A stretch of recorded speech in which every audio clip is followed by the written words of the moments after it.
Right, evening news updates లో భాగంగా Iran పై చేసినటువంటి యుద్ధం కారణంగా అమెరికా ఆర్థికంగా కుదేలైపోతోంది. ఇప్పటికే ఆర్థిక కష్టాలు ఉన్నటువంటి అమెరికాకు ఈ యుద్ధం పెనుభారంగా మారింది. ఇరాన్ పై యుద్ధం చేయడానికి అమెరికా రోజుకు 9,300 కోట్ల రూపాయలు ఖర్చు చేస్తోంది.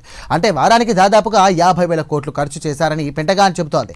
యుద్ధం ఇలాగే కొనసాగితే కనుక మరిన్ని ఆయుధాలు అవసరం కానున్నాయి. దీనికి తోడు మేజర్ వార్ వెపన్స్ అలాగే ఇరాన్ పై ఇప్పటికే ఉపయోగించేశారు. వాటిని తిరిగి తయారు చేయడానికి కూడా భారీగా ఖర్చు కానుంది. ఇలాంటి లెక్కలని కూడా వేసినటువంటి తర్వాత అమెరికా ఆర్మీకి మరో $50 బిలియన్ అవసరం కానున్నాయని తెలుస్తోంది. అందుకే అమెరికన్ కాంగ్రెస్ లో $50 బిలియన్ మంజూరు చేయాలని కోరుతూ పెంటగాన్ బిల్లులు ప్రవేశపెట్టింది.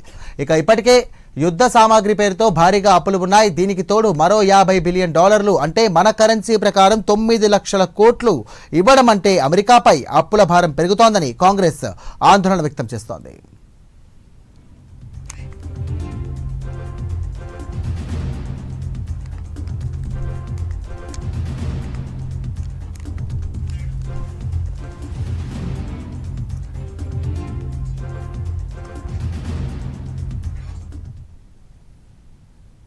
రైట్, వార్ బ్రేకింగ్ అప్డేట్ చూసుకున్నట్టయితే ఇరాన్ పై చేస్తున్నటువంటి యుద్ధం కారణంగా అమెరికా ఆర్థికంగా కుదేలైపోతోంది.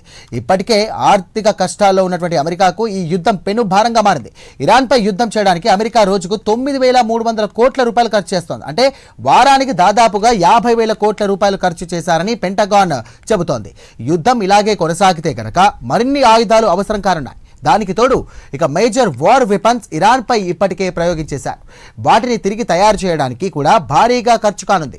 ఇలాంటి లెక్కలన్నీ వేసినటువంటి తర్వాత అమెరికా ఆర్మీకి మరో $50 బిలియన్ అవసరం కానున్నాయని తెలుస్తోంది. అందుకే అమెరికన్ కాంగ్రెస్ లో $50 బిలియన్ మంజూరు చేయాలని కోరుతూ పెంటగాన్ బిల్లును ప్రవేశపెట్టనుంది. ఇప్పటికే యుద్ధ సామాగ్రి పేరుతో భారీగా అప్పులు ఉన్నాయి. దీనికి తోడు మరో $50 బిలియన్ అంటే మన కరెన్సీ ప్రకారం 9 లక్షల కోట్లు ఇవ్వడం అంటే అమెరికాపై అప్పుల భారం పెరగనుందని కాంగ్రెస్ ఆందోళన వ్యక్తం చేస్తోంది.